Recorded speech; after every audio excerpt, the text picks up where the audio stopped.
Assalamualaikum warahmatullahi wabarakatuh. Berjumpa kembali dengan catatan Syafiq Hasim. Indonesia sedang dalam darurat judi online. Semua pihak merasa prihatin dan marah.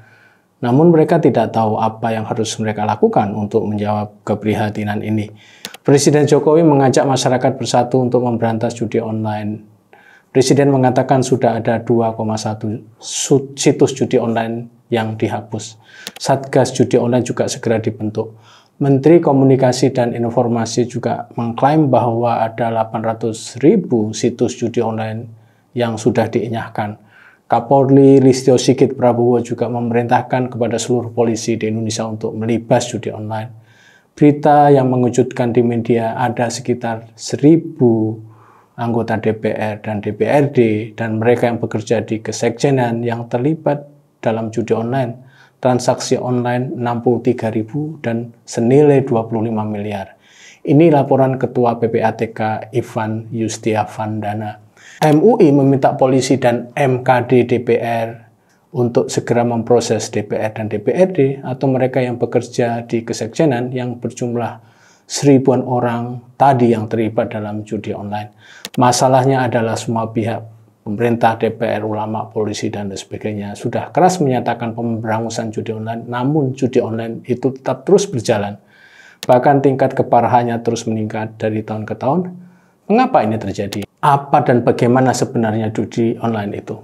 Judi online adalah kegiatan yang mengacu pada permainan untung-untungan atau keterampilan demi uang yang dilakukan melalui internet.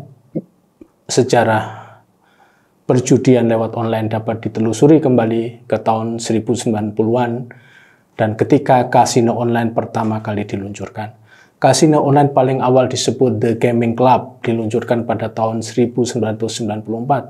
Kasino ini didukung oleh Micro Gaming, sebuah perusahaan perangkat lunak yang masih menjadi salah satu penyedia perangkat lunak kasino online terkemuka sampai saat ini. Lalu pada tahun 1996, poker online pertama yang bernama Planet Poker juga diluncurkan. Pada masa awal-awal judi online ini diluncurkan, kontroversi mengitarinya karena industri judi online belum memiliki aturan. Kontroversi ini dipicu oleh model permainan yang disediakan secara tidak adil dan dianggap sebagai tempat melakukan pencucian uang. Aturan judi online pertama kali muncul pada 1990-an di mana negara Karibia, Antigua, dan Barbuda membuat undang-undang tentang judi online. Judi online semakin berkembang terus, semakin banyak negara yang mengeluarkan peraturan dan undang-undang untuk mengatur dan melegalkan perjudian online. Hal yang menarik di Amerika Serikat, judi online diklaim mengalami kemunduran. Pasalnya pada tahun 2006, Amerika Serikat mengeluarkan undang-undang seperti Undang-Undang Penegakan Perjudian Internet yang melanggar hukum, di mana undang-undang ini melarang bank memproses transaksi untuk situs perjudian online. Meskipun mengalami kemunduran, industri ini terus tumbuh. Pada tahun 2010, industri ini telah menjadi industri bernilai miliaran dolar. Dalam beberapa tahun terakhir, ada dorongan untuk meningkatkan regulasi industri perjudian online. Hal ini sebagian disebabkan oleh kekhawatiran mengenai masalah perjudian dan potensi kerugian terkait perjudian. Sebagai tanggapannya, banyak negara telah menerapkan peraturan yang lebih ketat mengenai perjudian online, termasuk persyaratan bagi kasino online untuk mendapatkan lisensi dan penerapan langkah-langkah untuk mencegah masalah perjudian. Secara keseluruhan, sejarah perjudian online telah mengalami pertumbuhan pesat dan evolusi yang berkelanjutan.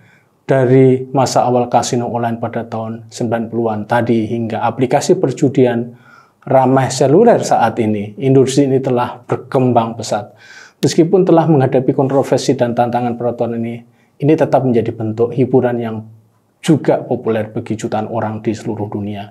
Menurut studi yang berjudul Internet Gambling, Past, Present, and Future yang ditulis oleh Robert Wood dari Department of Sociology, University of Lethbridge, dan Robert J. Williams dari School of Health Sciences and Alberta Gaming Research Institute, University of Lethbridge di Amerika Serikat pada tahun 2006, situs judi online hanya berjumlah 2.500 yang dimiliki oleh 465 perusahaan judi. Perusahaan ini jelas karena judi online diperbolehkan secara hukum di negeri Paman Sam. Namun, studi ini juga merekomendasikan sejumlah hal yang menyatakan jika judi online ini mengandung banyak hal yang merugikan. Menurut studi ini, judi online itu tetap berkembang yakni sekitar 20% jika dilihat dari 2006 sampai 2008. Peningkatan judi online ini sangat terkait dengan jumlah pemakai internet. Jika pemakai internet bertambah, maka judi online ada kemungkinan juga bertambah. Bagaimana judi online di Indonesia? Judi online di Indonesia termasuk dalam bentuk perjudian secara keseluruhan yang dilarang di Indonesia. Menurut situs-situs yang menjelaskan sejarah judi, judi online di Indonesia termasuk tidak begitu banyak berkembang karena banyak hal. Indonesia memiliki banyak aturan, baik negara, agama, dan tradisi, yang menyebabkan banyak kalangan tidak menyetujui adanya judi, termasuk judi online. Namun pada kenyataan, kini judi online tersebar di mana-mana. Bahkan banyak kalangan yang menyatakan jika Indonesia menjadi surga bagi judi online. Sudah barang tentu ini hal yang menarik karena ketatnya aturan negara dan juga norma-norma yang lainnya tidak efektif untuk mencegah adanya judi online. Analisa PPATK pada tahun 2023 menyatakan jika uang judi online sebesar 200 triliun rupiah yang beredar. Ini bukan jumlah kecil, namun sangat besar sekali. Bahkan ada yang menyatakan jika uang judi online beredar sekitar 327 triliun. Mereka yang berjudi 3,2 juta orang. Semua gambaran itu alarming bagi kita. Perkembangan judi online yang tak terbendung ini mengingatkan pada kutukan massa bahwa sampai kapanpun perjudian itu tidak akan hilang dari atas bumi. Apa yang bisa dilakukan adalah pembatasan, pengurangan, dan mengantisipasi resiko buruk judi online di tengah-tengah masyarakat. Apakah misalnya kita tidak berpikir soal perizinan terbatas bagi judi, karena dengan perizinan seperti itu judi menjadi bisa dikontrol.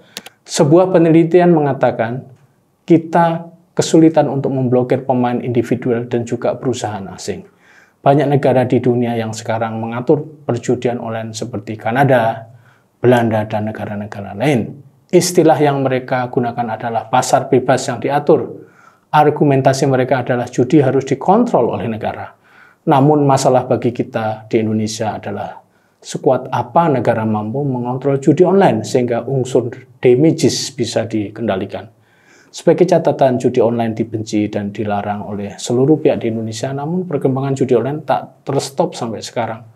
Pasar bebas judi online yang terkontrol perlu dipikirkan oleh banyak kalangan agar judi bisa dikendalikan, bukan liar seperti yang kita lihat sekarang ini. Demikian, wassalamualaikum warahmatullahi wabarakatuh.